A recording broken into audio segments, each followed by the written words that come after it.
Now, throughout Jesus' life and ministry, he had to deal with demons. When you read the four Gospels, Matthew, Mark, Luke, and John, he is constantly confronting physical realities with spiritual causation, demonic influence, oppression, or possession, where demons had infiltrated a situation, bringing destruction to a life or to a community because they were undetected or unaddressed. One of the more famous encounters of Jesus with demons is in Mark chapter 5.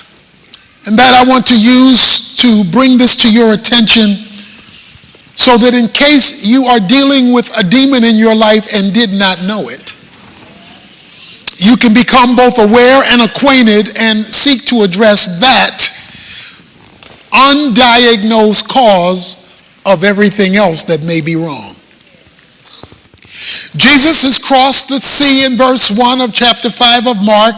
He gets into the boat, and immediately a man from the tombs with an unclean spirit met him.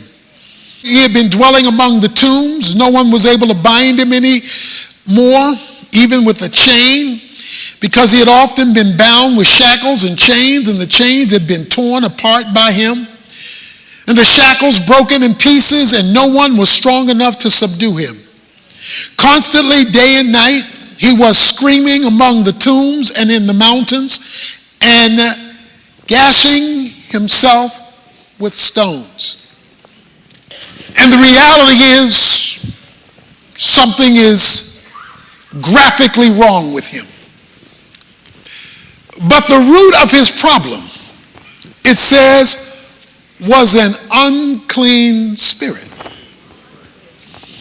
That behind the craziness that we were looking at, that people observed, was something that you could not see. It was a spirit that was unclean.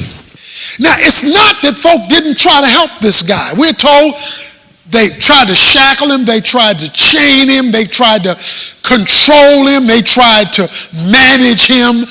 And every time they tried to do something to control the anger, the outburst, the craziness, he shook it off. In other words, society couldn't help him. People couldn't help him. Programs couldn't help him. Because the demons were so much in control.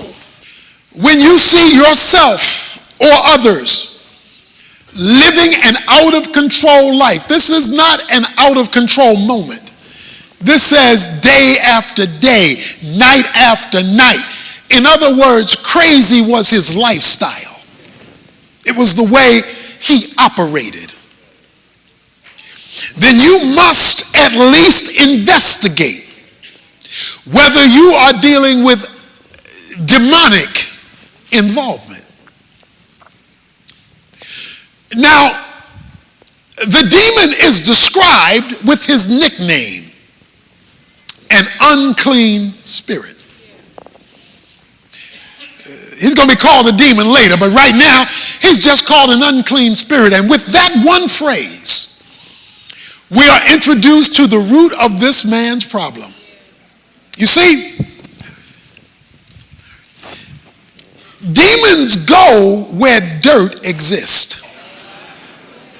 So they look for uncleanness to make themselves at home. And when they come and infuse themselves through either influence, oppression, or domination and possession, they amplify what is already unclean. Yeah. So it is unfortunate today that even though we're in church, we regularly have meals with the devil. And we don't even know he's been invited to dinner. Paul goes on to say in 1 Timothy chapter 4, verses 1 to 5, that the demonic world feeds on lies. See, the scripture says Satan is the father of lies. He is a liar from the beginning, and he's the father of lies, and any father has childrens. The demons, the ones who followed Satan in his rebellion against God, or the unclean spirits, gravitate toward lie. That's why it is in their interest to keep you from the truth, because they feed on lies. So this demon thing is real. The problem is it's unseen. It's invisible because it's spiritual.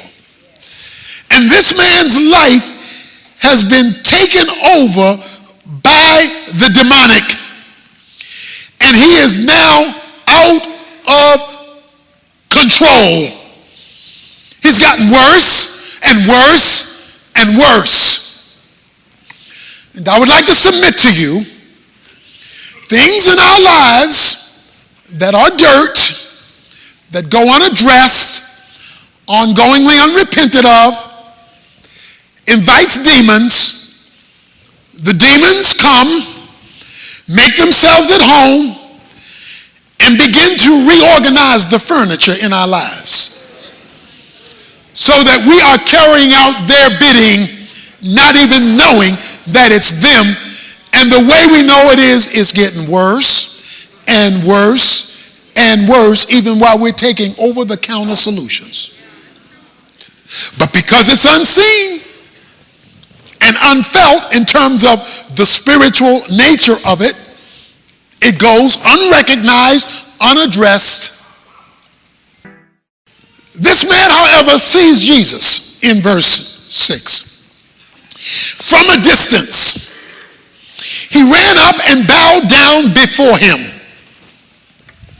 So this man who's demon-possessed sees Jesus, and he comes down and he falls down on his knees in a posture of worship and submission.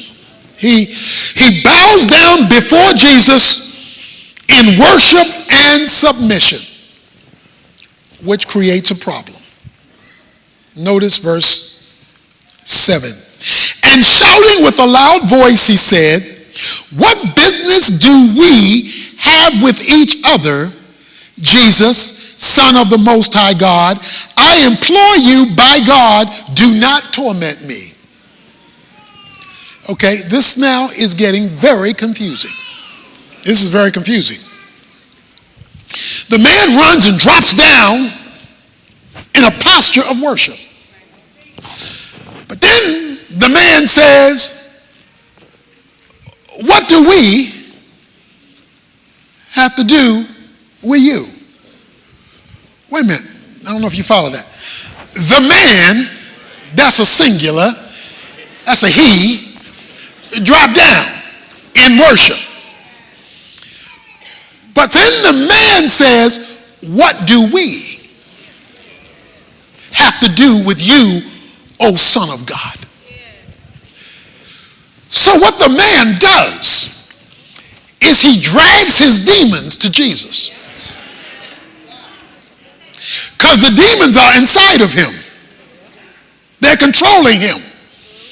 But he brings his demons to Jesus. And so the question now is a group question. What do we have to do with you, O Son of God? Do not torment me. We didn't go back to singular. So we didn't go from singular to plural back to singular again. Because the man is battling with himself. When demons take over, but Jesus is brought into the equation, there is going to be an internal conflict between what you want Jesus to do and what the demons want to do. He says, "Do not torment me." And it is in this tormenting phrase that this man drags his demons to Jesus, and he's now wrestling because the demons want to know, why you bring us here? We don't want this.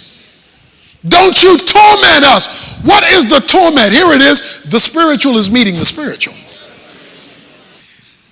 For he had been saying to him, "Come out of the man, you unclean spirit." Jesus asked him in verse 9, "What is your name?" What is your name? Tell me your name.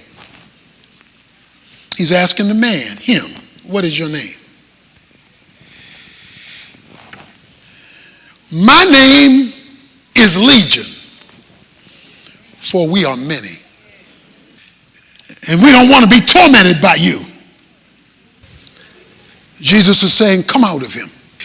And he began to employ him. The man began to employ Jesus earnestly, not to send them out of the country. Now there was a large herd of swine feeding nearby on the mountain. The demons employed him, saying, "Send us into the swine so that we may eat them." Jesus gave them permission, and coming out of the unclean spirits, entered the swine. The herd rushed down the steep bank into the sea, about 2,000 of them, and they were drowned in the sea. Oh, there's so much here. Number one, the demons asked for permission. That's because even the devil can't do anything without God allowing it. They asked for permission. And what they asked for is, if you're going to make us leave this man, give us another place to go. Because as you see in the movies, demons need hosts. They need something alive in order for them to express themselves, because they are spirit. They're invisible, although they are persons. They have intellect, emotion, and will. So they are persons, but they are invisible persons. And so they need a visible thing in order to express themselves on earth. So Luke chapter 11, verses 24 to 26 says that when they're in waterless places, that is places without life, where there's no water, there's no life. When they're in waterless places, no life, they're looking for a place. They've got to express themselves, and so when they see dirt in our lives unaddressed, then they come upon us so that they can express their uncleanness in our uncleanness, making our uncleanness worse than the uncleanness it was before they arrived. And so they express themselves in us. Jesus says, "Come out." They say, "Well, will you allow us to go to the pigs?" Why? Why did Jesus say you can go to the pigs? Simple. They're unclean animals. So he lets them leave an unclean man for an unclean animal, because they can only flow where there's uncleanness that goes unaddressed. When they enter the swine, they go hog wild and pig slop crazy. It says they run downhill and drown themselves. Because the goal of demons, one, is to always take you downhill. It is to devolve your life, defeat your life, ravel up and tie up your life, destroy your life. Demons have one goal, that is, you go down. And their ultimate goal is suicide. It says that the pigs went out down the hill and drowned themselves. The difference between the pig and the man is that the pig doesn't have a soul and the man does. So there was some resistance in the man that does not exist in the pig. So when they went to the unclean pig committed suicide. But Jesus comes along and he addresses it, because he addresses the spiritual cause, not merely the physical symptoms. The enemy looks for spaces, And we've all given him some at some time or another. He doesn't need a lot of space. He just needs it to be open and dirty. And if it is, he will seek to enter that space, bring his family behind him in order to bring demonic downturn into our lives.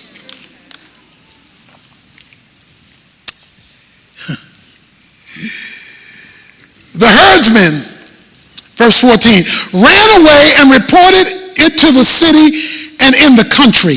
And the people came to see what had happened. And when they came to Jesus, they observed the man who had been demon-possessed sitting down, clothed and in his right mind, the very man who had legion, and became frightened.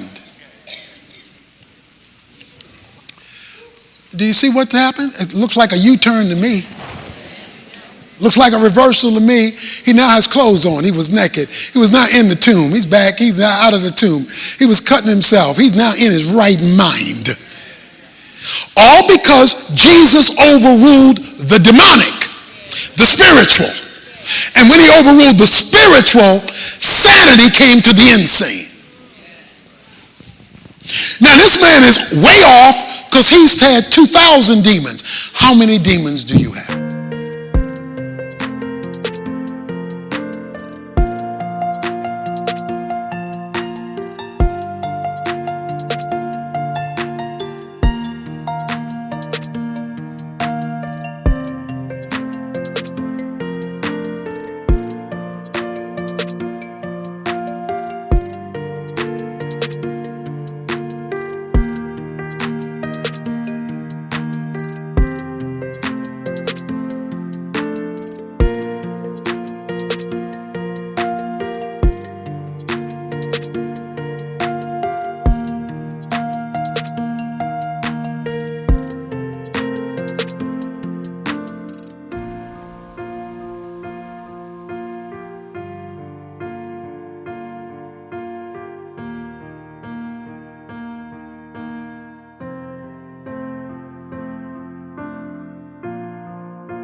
Or do I have? Maybe you only have 2. Maybe you have 200 or maybe 2,000. But the more the demon, the more the oppression, influence, and possession. Let's look at the herdsmen. Verse 17. And they began to employ him to leave the region. They told Jesus, get out of here. We don't want you here. You would have thought they would have been grateful. You would have been thought, boy, this man has a power to get rid of demons, to make insane people. Let's send him to Taro so he can work with everybody. You would have thought he would have said, they would have been glad. They said, get him out of here. Why? Get him out of here because he's costing us money. See, the pigs went and committed suicide. They were pigs herdsmen. So when their pigs drowned, their money got funny. They said no more pork chop, no more pig feet, no more chitlins, no more ham hock. Sweet Georgia Brown got to shut down because there is no more pig. This man is costing us money. Get rid of Jesus. Let's keep the business coming, even if we've got to keep the folk hooked. The man wanted to get in the boat with Jesus in verse 18, who was demon-possessed, imploring him, Jesus, that he might accompany him. And Jesus said to him, you go home to your people and report to them what great things the Lord has done for you and how he has had mercy on you. That tells me right there. The man needed mercy because of how unclean he was. And he went away and began to proclaim in Decapolis what great things Jesus had done for him. and everyone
was amazed. I want to make two observations. When they told Jesus, get out of here, he left. Because Jesus doesn't want to be where he's not wanted. Behold, I stand at the door and knock. If any man opens the door, I will come in and sup with him. But if you do not open the door for him, he will not stay where he's not welcome. He has to be welcomed in order for him to stay. But the second thing is he told the man, no, don't come with me. I want you to go to Decapolis. That's made of two words. Polis meaning city, Decap meaning 10. Go to the 10-city region. You go home first, then you go to the 10 cities in your community, and I want you to talk about what I did for you. So here's the deal. I challenge you to approach the downward hill of your life spiritually first.